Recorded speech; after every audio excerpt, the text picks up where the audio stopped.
So I want to ask you, in your own lives and your experiences, professionally and personally, what are the things that you personally are involved in that are inspiring you and that you think are kind of helping humanity to kind of find a sense of a horizon and are practically taking steps forward? We're involved in a number of projects. We've designed our lives so that we could be, let's say, roaming agents of change.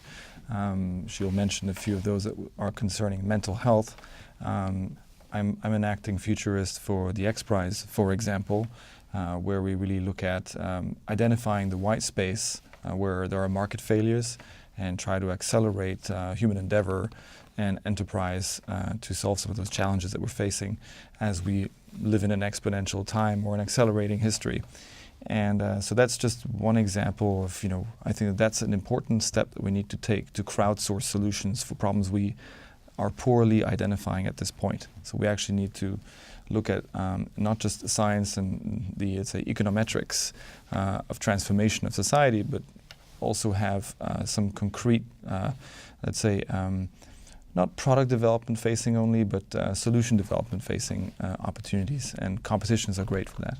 Another space that I'm deeply involved in is how to shape the future of cities as an advisor to various think tanks, but also I've shaped a series of projects over the last years and started an NGO, a design NGO called Clear Village, where we help urban regeneration through co-creation projects for communities.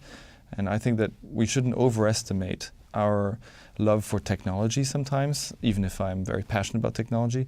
We also need to be able to do certain things in an analog fashion, where relationships matter more than anything else, where communities are self-organizing or co-organizing. So I think the more we pioneer this combination of, let's say, low-tech and high-tech, or analog and digital, and we keep those going forward, the more we're equipped and the more we're resilient as human societies. And I think that's a really important thing. One of the things we're involved in is called Guardian Circle, and we're both investors. I'm the director of partnerships.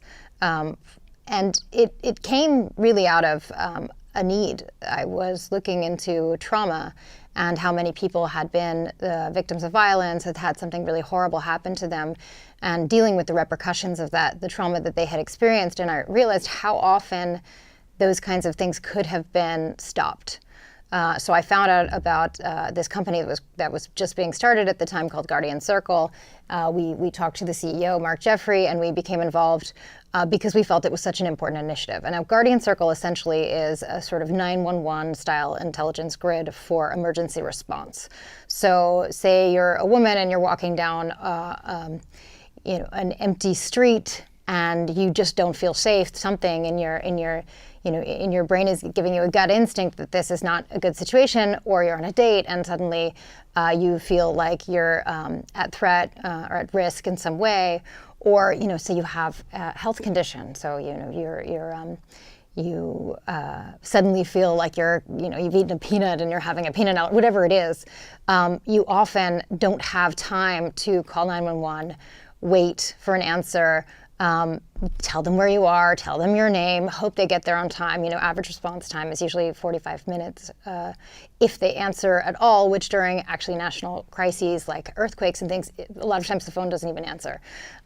So this was to kind of bridge that gap between knowing that there's a problem and then taking an action, because the action that we take, at least in the United States, is often not very effective. 911 is not very effective. But worse is the over 4 billion people that are both unbanked and have no access to a 911 style emergency response.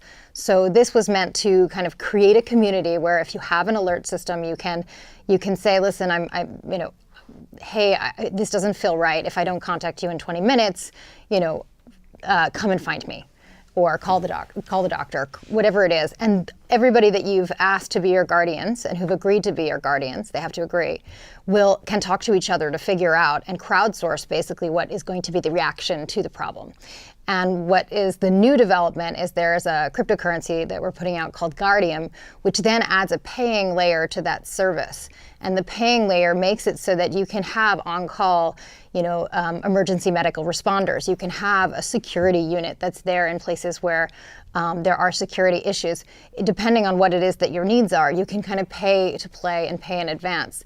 And the cool thing about it is that actually, if you can't afford it, if you're unbanked, if you don't have insurance, if you don't have access to a normal security kind of apparatus, you can pay it forward by doing good acts. So you can be a responder and get paid in Guardium for having come to pick up the woman who fell down in her house or whatever it is. And in that way, you can actually help protect your friends and family. You get to know your community. Communities get tighter, and hopefully we can, intentionally create a place where doing good is something that is rewarded, and creating a virtuous cycle.